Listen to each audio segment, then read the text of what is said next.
جانور اور پرندے خوراک کی تلاش میں گھر سے باہر نہ نکل سکے۔ چنٹو مرغا بہت پریشان تھا کیونکہ وہ 2 دن سے کھل کر بانگ نہیں دے سکا تھا۔ صبح ہوتے ہی جو ہر طرف سورج کی روشنی پھیلی تو وہ پر پھڑ پھڑاتا ہوا باہر نکلا اور اونچے درخت کی چوٹی پر جا پہنچا۔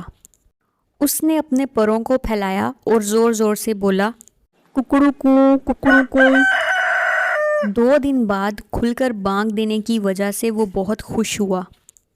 پھر کیا تھا، وہ اوپر تلے بانگیں دینے لگا، ککڑو کو، جیسے کہہ رہا ہو آج میں بہت خوش ہوں۔ بی لومڑی کے کان میں یہ آواز پڑی تو وہ خوشی سے اچھل پڑی۔ وہ 2 دن سے بھوکی تھی، دل ہی دل میں کہنے لگی، آہا آج تو اچھا شکار مل گیا، وارے نیارے ہو جائیں گے، مزے سے کھاؤں گی۔ خوشی سے اچھلتی کودتی اور پانی میں شپ شپ کرتی بی لومڑی وہاں پہنچ گئی۔ یہ دیکھ کر وہ بہت پریشان ہو گئی کہ مرغا درخت کی چوٹی پر بیٹھا ہے۔ وہ درخت پر تو چڑھ ہی نہیں سکتی تھی، اس لیے مرغے کو بیوقوف بنا کر نیچے اتارنے کی ترکیب سوچنے لگی۔ آخر وہ کچھ سوچ کر بولی، مرغا بھائی، میں نے آج ایک بہت اچھی خبر سنی ہے، کیا تمہیں کچھ معلوم ہے؟ مرغے نے حیرانی سے جواب دیا، کیسی خبر؟ مجھے تو کچھ نہیں معلوم۔ اس پر لومڑی نے کہا، جنگل کے سب جانوروں نے فیصلہ کیا ہے کہ وہ آئندہ آپس میں مل جل کر رہیں گے۔ تمہیں بھی مجھ سے ڈرنے کی کوئی ضرورت نہیں، موسم سہانا ہے، آؤ دونوں مل کر کھیلتے ہیں۔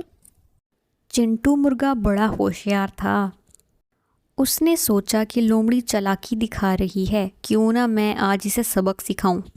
یہ سوچ کر وہ بولا، خبر تو بہت اچھی ہے، وہ سامنے سے کچھ شکاری کتے آ رہے ہیں، جاؤ انہیں بھی بلا لاؤ، پھر مل کر سب کھیلتے ہیں۔ لومڑی نے جو شکاری کتوں کا نام سنا تو فوراً بھاگنے لگی۔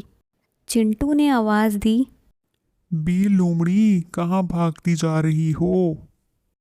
ٹھہرو میں نیچے آتا ہوں، پھر سب مل کر کھیلتے ہیں۔ لومڑی بھاگتے بھاگتے بولی، نہیں، ہو سکتا ہے کہ تمہاری طرح ان شکاری کتوں نے بھی یہ خبر نہ سنی ہو۔ میں پھر کسی اور وقت آؤں گی، اللہ حافظ۔ یہ کہہ کر وہاں سے بھاگ گئی اور پیچھے مڑ کر بھی نہ دیکھا۔